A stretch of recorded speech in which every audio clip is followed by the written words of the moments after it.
Praise the Lord. ജീവജലം എന്ന പ്രതിദിന വാഗ്ദത്ത വചനത്തിലേക്ക് ലോകമെമ്പാടുമുള്ള ദൈവമക്കൾക്ക് വേഗം വരുന്നവനായ യേശുക്രിസ്തുവിന്റെ അതിപരിശുദ്ധ നാമത്തിൽ സ്നേഹ വന്ദനം. ഇന്ന് 2024 നവംബർ മാസം 23-ാം തീയതി ശനിയാഴ്ച. സ്വർഗത്തിലെ ദൈവത്തിന്റെ അളവറ്റ കൃപയാൽ ഈ മാസത്തിന്റെ മറ്റൊരു വീക്കെൻഡിലേക്ക് തമ്പുരാൻ നമ്മെ പ്രവേശിപ്പിച്ചിരിക്കുന്നു.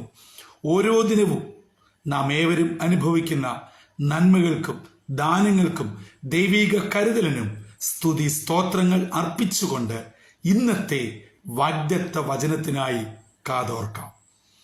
ഇന്ന് ജീവജലത്തിൽ കൂടി പ്രോമിസ് വേഴ്സായി നമുക്ക് ലഭിച്ചിരിക്കുന്നത് അപ്പോസ്തലനായ പത്രോസ് എഴുതിയ 1-ാം ലേഖനം 1-ാം അധ്യായം 7-ാം വാക്യം. The first epistle of Peter, chapter 1, verse 7 നാം ഇപ്രകാരം വായിക്കുന്നു: അഴിഞ്ഞു പോകുന്നതും തീയിൽ ശോധന കഴിക്കുന്നതുമായ പൊന്നിനേക്കാൾ നിങ്ങളുടെ വിശ്വാസത്തിന്റെ പരിശോധന വിലയേറിയത് എന്ന് യേശുക്രിസ്തുവിന്റെ പ്രത്യക്ഷതയിൽ പുകഴ്ചയ്ക്കും തേജസ്സിനും മാനത്തിനുമായി കാൺമാൻ അങ്ങനെ ഇടവരും. പത്രോസ് തന്റെ ലേഖനം എഴുതുമ്പോൾ കപ്പദോക്യയിലും പൊന്തോസിലും ആസിയയിലും പംഫുല്യയിലും പലയിടങ്ങളിലായി ചിതറിപ്പാർക്കുന്ന വിശ്വാസ സമൂഹത്തെ ദൈവവചനത്തിലും ക്രിസ്തുവിലുള്ള വ്യക്തമായ പ്രത്യാശയിലും ഉറപ്പിക്കുവാൻ ശക്തമായ ദൂത് തന്റെ കത്തുകളിൽ കൂടെ അറിയിക്കുകയാണ്.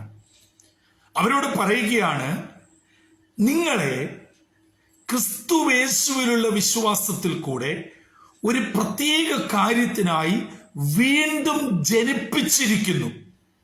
വീണ്ടും ജനിച്ചിരിക്കുന്നു എന്നല്ല അതിന്റെ 4-5 വാക്യങ്ങളിൽ പറഞ്ഞിരിക്കുന്നത്. വീണ്ടും ജനിപ്പിച്ചിരിക്കുന്നു. എന്തിനാണ്? വാട്ടം, മാലിന്യം, ക്ഷയം എന്നിവയൊന്നും ഇല്ലാത്ത ഒരു പ്രത്യേക അനുഭവത്തിലേക്ക്, ആ നിത്യരക്ഷയിലേക്ക്, സ്വർഗരാജ്യത്തിലേക്ക് നിങ്ങൾ പ്രവേശിക്കുന്നതിന് വേണ്ടി. എന്നാൽ ഇന്നത്തെ വാഗ്ദത്ത വചനമായ 7-ാം വാക്യം പൂർത്തീകരിക്കുന്നത് 6-ാം വാക്യം. 4-ഉം 5-ഉം വാക്യങ്ങളും 7-ാം വാക്യവുമായി ഇന്റർ കണക്ട് ചെയ്യുമ്പോഴാണ്. 6-ാം വാക്യം നാം ഇങ്ങനെയാ കാണുന്നത്: അതുകൊണ്ട് നിങ്ങൾക്ക് ഇപ്പോൾ ചെറിയ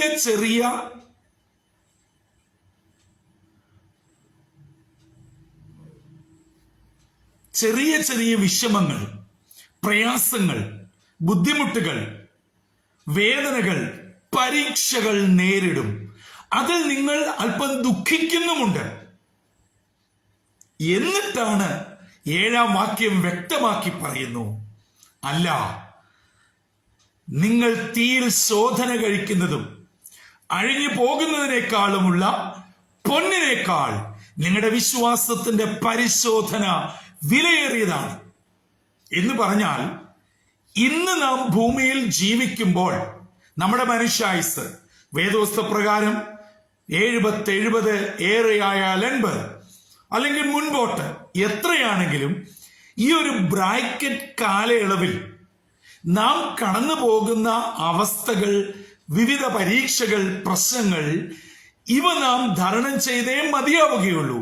ഇത് തരണം ചെയ്യുന്നതിനാൽ നമുക്ക് ലഭ്യമാകുന്നത് ഒരു വലിയ പദവിയാണ്.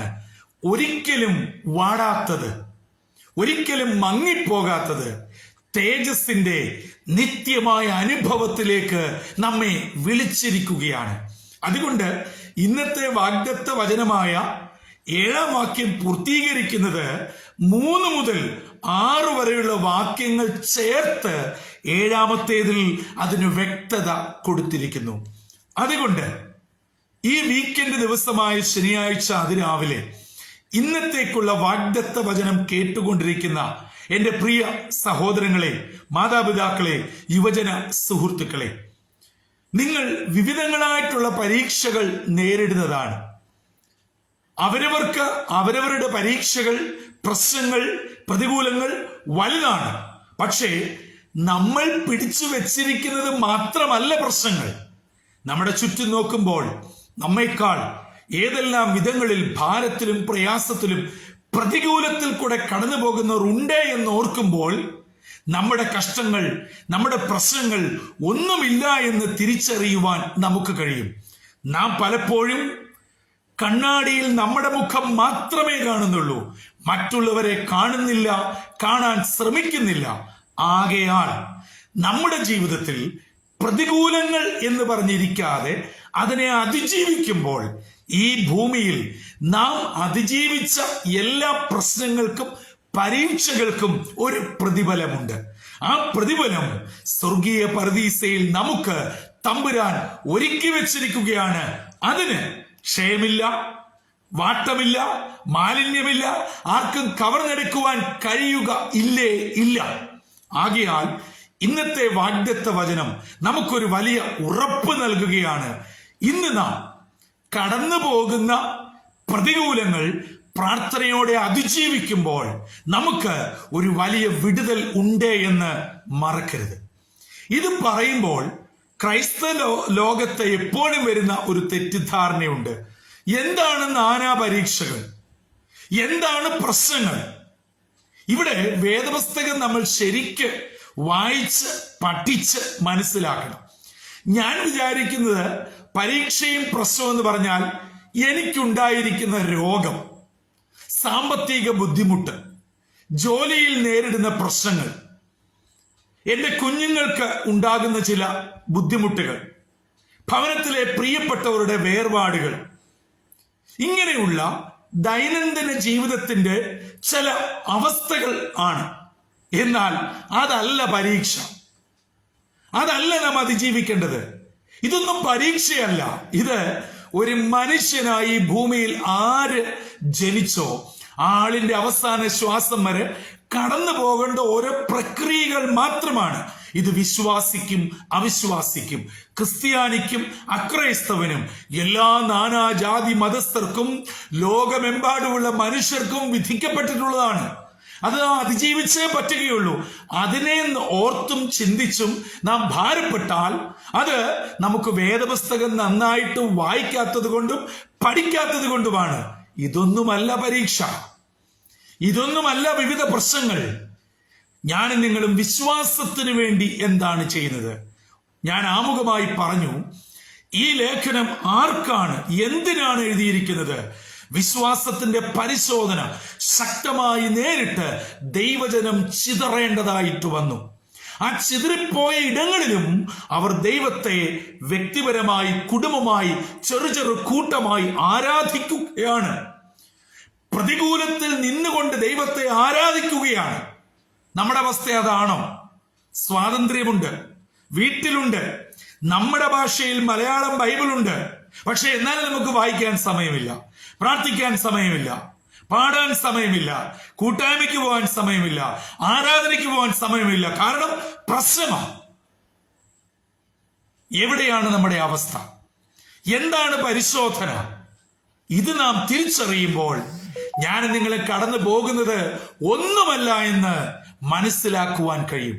അതുകൊണ്ട് വിശ്വാസ ജീവിതത്തിൽ നേരിടുന്ന പരിശോധനയെ പ്രാർത്ഥനയോടെ നാം അതിജീവിക്കുമ്പോൾ, പ്രിയ ദൈവജനമേ, നിശ്ചയമായും അതിനൊരു പ്രതിഫലം തമ്പുരാൻ ഒരുക്കിയിട്ടുണ്ട്. അതുകൊണ്ട് ഈ പ്രഭാതത്തിൽ എന്നെ കേട്ടുകൊണ്ടിരിക്കുന്നവരിൽ ആരെങ്കിലും നിങ്ങൾ ചെയ്യുന്ന ചെറുതോ വലുതോ ആയ ശുശ്രൂഷ നിമിത്തം നിന്ന ഏൽക്കുന്നുണ്ടോ? പരിഹാസം ഏൽക്കുന്നുണ്ടോ? ദുഷി ഏൽക്കുന്നുണ്ടോ? എത്ര ചെയ്താലും ഒന്നുമില്ല, എത്ര ഓടിയാലും അവസാനം മറ്റുള്ളവരുടെ വായിൽ നിന്നും ദൂഷണവും പരിഹാസവും മാത്രം, കുറ്റപ്പെടുത്തലുകൾ മാത്രം. കഷ്ടപ്പെടുന്ന പിന്നെ എന്തിനാ? ഞാൻ എന്തിനാ ഇങ്ങനെ ഓടുന്നത്? ഇതല്ലേ നമ്മുടെ ഉള്ളിലെ ചിന്ത. യെസ്, ഇതൊരു പരിശോധനയാണ്. ഇതിൽ നിങ്ങൾ വിജയിച്ചാൽ അതെ, നിങ്ങൾക്ക് തമ്പുരാൻ ഒരുക്കിയിരിക്കുന്ന അഴിഞ്ഞു പോകാത്ത നിത്യമായ അനുഗ്രഹം കിട്ടും. അല്ലാതെ നമ്മുടെ പാട്ടോ പ്രാർത്ഥനയോ ശുശ്രൂഷയോ ദൈവം നിങ്ങളെ ഏൽപ്പിച്ച ചെറുതോ വലുതോ അതെന്തുമായിക്കൊള്ളട്ടെ അത് ചെയ്യുവാൻ തയ്യാറായാൽ, ഹല്ലേലൂയ, പ്രിയ ദൈവമക്കളെ, അത് ചെയ്യുവാൻ തയ്യാറായാൽ നിശ്ചയമായും നിങ്ങളെ മാനിക്കുന്ന ഒരു ദൈവമുണ്ട്. അതുകൊണ്ട് വിവിധങ്ങളായിട്ടുള്ള പ്രശ്നത്തിൽ കൂടെ കടന്നു പോകുന്നവർ ഈ പ്രഭാതത്തിൽ എന്നെ കേൾക്കുന്നുണ്ട്. നിങ്ങളുടെ പ്രശ്നങ്ങൾ എത്ര വലുതാണ്, എത്ര ചെറുതാണ്, എത്ര കാഠിന്യമേറിയതാണ് എന്ന് ഞാൻ അറിയുന്നില്ല. പക്ഷേ എന്നെയും നിങ്ങളെയും നമ്മുടെ രണ്ടു കൂട്ടരുടെയും പ്രശ്നങ്ങളെയും അതിന്റെ എല്ലാ തലങ്ങളെയും വ്യക്തമായി അറിയുന്ന ഒരു ദൈവം ജീവിക്കുന്നുണ്ട്. ആ ദൈവത്തിന് കൃത്യമായും വ്യക്തമായും അറിയാം. പ്രശ്നമെന്ന് ഞാൻ പറയുമ്പോൾ, പ്രശ്നമില്ല എന്ന് വേറൊരാൾ പറയുമ്പോൾ ഇതിന്റെ ഡെൻസിറ്റി എന്താണെന്ന് അറിയാവുന്ന ഒരു ദൈവമുണ്ട്. അതുകൊണ്ട് നാം എന്ത് ചെയ്യണം? പ്രാർത്ഥനയോടെ പ്രതികൂലത്തെ അതിജീവിക്കണം. അത് വിശ്വാസത്തിന്റെ പോരാട്ടമായിരിക്കാം, ശുശ്രൂഷയിൽ നേരിടുന്നതായിരിക്കാം. പ്രാർത്ഥിക്കാൻ പറ്റാത്തത്, വചനം വായിക്കാൻ പറ്റാത്തത്, ഉറങ്ങാൻ പറ്റാത്തത്, സ്വസ്ഥമായി ചിന്തിക്കുവാൻ പറ്റാത്തത്, ആരാധനയ്ക്ക് പോകുവാൻ പറ്റാത്തത്, ജോലി ചെയ്യുവാൻ പറ്റാത്തത്, ഏകാഗ്രഹൃദയത്തോടെ ഒന്നും ചെയ്യാൻ പറ്റാതെ വണ്ണം നിങ്ങളെ ചിതറിക്കുന്നത്, ഇന്ന കാര്യം പറയരുത്, ചെയ്യരുത്, പോകരുത്, ചിന്തിക്കരുത് എന്ന് നിങ്ങൾ ചിന്തിച്ച് തീരുമാനിച്ച് ഉറപ്പിക്കുന്ന അതേ സമയത്ത് തന്നെ അത് മുഴുവനും കാറ്റിൽ പറത്തി നിർഭാഗ്യവശാൽ ആ കാര്യങ്ങളിൽ ഇടപെടുന്നുണ്ടോ? ഒരു പരിശോധന, ഒരു പോരാട്ടം അവിടെയുണ്ട്. നിങ്ങൾ അതിനെ പ്രാർത്ഥനയോടെ അതിജീവിക്കണം. പ്രാർത്ഥനയോടെ അതിനെ ജയിച്ചേ മതിയാവുകയുള്ളൂ. ആകയാൽ ഈ ദിനം ആ നിലകളിൽ നമുക്ക് നേരിടുന്ന പരിശോധനകളെ പ്രാർത്ഥനയോടെ അതിജീവിച്ച് ദൈവകൃപയോടെ ജീവിപ്പാൻ ജീവജലത്തിന്റെ പ്രേക്ഷകരെ സർവശക്തനായ ദൈവം ഇടയാക്കട്ടെ. ഇന്ന് ഈ ദൈവജനം കേൾക്കുന്ന പ്രിയ ദൈവമക്കളെ, നിങ്ങളുടെ പ്രശ്നങ്ങൾ, ഭാരങ്ങൾ, പ്രയാസങ്ങൾ തമ്പുരാനോട് പറ. ഈ ലോകത്തിൽ ഒരു ദൈവദാസനോട് പറഞ്ഞിട്ടും, ഒരച്ഛനോട് പറഞ്ഞിട്ടും, ഒരു തിരുമേനയോട് പറഞ്ഞിട്ടും, ഒരു സെൻട്രൽ പാസ്റ്ററിനോട് പറഞ്ഞിട്ടും, ഒരു അപ്പോസ്തലനോട് പറഞ്ഞിട്ടും ഒരു കാര്യവുമില്ല. കാരണം അവരുടെ പ്രശ്നങ്ങൾ നമ്മളെക്കാട്ടിലും കുഴഞ്ഞു മറിഞ്ഞു കിടക്കുക. പുറത്താരും അറിയുന്നില്ല, അവർ അറിയിക്കുന്നില്ല എന്ന് മാത്രമേ ഉള്ളൂ. പക്ഷേ വിളിച്ചാൽ വിളിപ്പുറത്ത് വരുന്ന ഒരു കർത്താവ് നമുക്കുള്ളിടത്തോളം കാലം എങ്ങും ഓടണ്ട, ഒരു സഭയും ചാടിപ്പോകണ്ട, മാറിപ്പോകണ്ട. ഹല്ലേലൂയ. ഞാൻ നിങ്ങൾ ഇരിക്കുന്ന ഇടത്തിറങ്ങി വരുന്ന ഒരു കർത്താവുണ്ട്. ആ കർത്താവ് ഇന്ന് പകൽ നിങ്ങളെയും എന്നെയും മാനിക്കട്ടെ. പലയിടത്തു നിന്ന് വിശ്വാസത്തിന്റെ പരിശോധനയുടെ ക്ഷണം വരും. നമ്മളെ വിളിക്കും. മാർക്കറ്റിൽ പല പല സാധനങ്ങൾ മാർക്കറ്റ് ചെയ്ത് നമ്മളെ മാടി വിളിക്കുന്നത് പോലെ ആത്മീയ ലോകത്തിലും നിങ്ങളുടെ സഭയിൽ അതില്ല, ഇങ്ങനെയില്ല, കുഞ്ഞുങ്ങൾ അങ്ങനെ, അല്ലെങ്കിൽ അവർക്ക് വേണ്ടത് കിട്ടുന്നില്ല എന്നൊക്കെ പറഞ്ഞ് നമ്മളെ പ്രലോഭിപ്പിക്കും. പക്ഷേ അവിടെ ചെന്ന് കഴിയുമ്പോഴേ അറിയത്തുള്ളൂ, ഹല്ലേലൂയ, ഞാൻ ഏറ്റവും വലിയ കുഴഞ്ഞ ചേറ്റിലാണല്ലോ വീണത് എന്ന്. അതുകൊണ്ട് എങ്ങും ഓടണ്ട, നിൽക്കുന്നിടത്ത് നിന്ന് ഈ വിളിച്ച ദൈവം വിശ്വസ്തനാണെന്ന് തെളിയിക്കുന്നതാണ് വിശ്വാസ ജീവിതം. അല്ലാതെ ഓടി നടന്ന് അല്ലെങ്കിൽ വിശ്വാസം തേടി അലയുന്നതല്ല വിശ്വാസ ജീവിതം. നിൽക്കുന്നിടത്ത് നിന്ന് കർത്താവിനെ സത്യസന്ധമായി ആത്മാവിലും സത്യത്തിലും ആരാധിച്ച് വരുന്ന പ്രശ്നങ്ങളെ പ്രാർത്ഥനയോടെ സുസ്മേരവതനായിക്കൊണ്ട് നേരിട്ട് സാക്ഷ്യമുള്ള ജീവിതം നയിപ്പാൻ ഇന്നത്തെ ദിനം ദൈവത്തിന്റെ ആത്മാവ് നമ്മെ ഒരുക്കട്ടെ. അതുകൊണ്ട് ചിതറിക്കിടക്കുന്ന യേശുവിന്റെ രക്തത്താൽ തളിക്കപ്പെട്ട് തിരഞ്ഞെടുക്കപ്പെട്ട ദൈവമക്കളോട് പത്രോസ് അപ്പോസ്തലൻ പറയുകയാണ്, നിങ്ങളെ വീണ്ടും ജനിപ്പിച്ചിരിക്കുന്നത് ഒരു പ്രത്യേക പർപ്പസിന് വേണ്ടിയാണ്. ആ പർപ്പസ് നിങ്ങളിൽ ഫുൾഫിൽ ചെയ്യണമെങ്കിൽ വിശ്വാസത്തിന്റെ ശോധനയിൽ കൂടെ പോയേ മതിയാകുകയുള്ളൂ. അല്ലാതെ ക്രിസ്തീയ ജീവിതം സുഖകരമല്ല, മെത്തപ്പുറത്തുള്ള ജീവിതമല്ല. അങ്ങനെ ധരിച്ച ആരെങ്കിലും ചെറുതോ വലുതോയായ ശുശ്രൂഷയിൽ ഇടപെടുന്നുണ്ടെങ്കിൽ സഹോദര സഹോദരി, നിങ്ങളൊരു മൂഢ സ്വർഗത്തിലാണ്. അല്ല, ത്യാഗം സഹിച്ച്, നിന്ന സഹിച്ച്, കഷ്ടപ്പാട് സഹിച്ച് കർത്താവിന് വേണ്ടി നിലകൊണ്ടാൽ നിശ്ചയമായും അവൻ തന്റെ മഹത്വ പ്രത്യക്ഷതയിൽ നമ്മെ ചേർക്കുമെന്ന് ഇന്നത്തെ വാഗ്ദത്ത വചനം വ്യക്തമാക്കുന്നു. ആ വചനത്തിൽ അടിയുറച്ച് പ്രാർത്ഥനയോടെ ഇന്നത്തെ ദിനത്തിലേക്ക് നമുക്ക് പ്രവേശിക്കാം. അതിന് ദൈവത്തിന്റെ പരിശുദ്ധാത്മാവ് നമ്മെ ഏവരെയും സഹായിക്കട്ടെ. തലകളെ വണക്കാം, പ്രാർത്ഥിക്കാം. ഞങ്ങളെ അതിവാത്സല്യമായി സ്നേഹിക്കുന്ന ദൈവമേ, സ്വർഗീയ പിതാവേ, ഒരു ആഴ്ചയുടെ അന്ത്യയിലേക്ക് ഞങ്ങളെ അവിടുന്ന് എത്തിച്ചല്ലോ. ഓരോ ദിനവും അവിടുത്തെ കൃപയാൽ ഞങ്ങളെ നയിക്കുന്നതിനായി സ്തോത്രം. വിശ്വാസ ജീവിതത്തിൽ അനവധി വെല്ലുവിളികൾ, പരിശോധനകൾ നേരിടുമ്പോൾ ഞങ്ങളതിനെ പ്രാർത്ഥനയോടെ ജയിക്കണമെന്നും അതിനുവേണ്ടി ഞങ്ങളെ വിളിച്ചിരിക്കുന്നവരാണെന്നുമുള്ള ഉത്തമ ബോധ്യം ഇന്ന് വചനത്തിൽ കൂടെ ഞങ്ങൾക്ക് നൽകിയതിനായി സ്തോത്രം. അങ്ങനെ ഞങ്ങൾ അതിനെ അതിജീവിക്കുമ്പോഴാണല്ലോ ഞങ്ങൾക്ക് വേണ്ടി ഒരുക്കിയിരിക്കുന്ന, ഒരിക്കലും വാട്ടമില്ലാത്ത, ക്ഷയിക്കാത്ത, മാലിന്യപ്പെടാത്ത നിത്യമായ സ്വർഗരാജ്യത്തിന് വലിയ പദവി നൽകുമെന്ന് പത്രോസ് അപ്പോസ്തലൻ കൂടെ ഞങ്ങളോട് സംസാരിച്ചത്. ആ നിലയിൽ ഞങ്ങളുടെ വിശ്വാസ ജീവിതത്തെ ക്രമപ്പെടുത്തുവാൻ, ശോധനയെ പ്രാർത്ഥനയോടെ നേരിടുവാൻ ഞങ്ങളെ ഇവിടുന്ന് സഹായിക്കണമേ. ദൈവവചനം കേട്ട് തങ്ങളെ തന്നെ സമർപ്പിച്ച ഇതിന്റെ മക്കൾക്കായി സ്തോത്രം.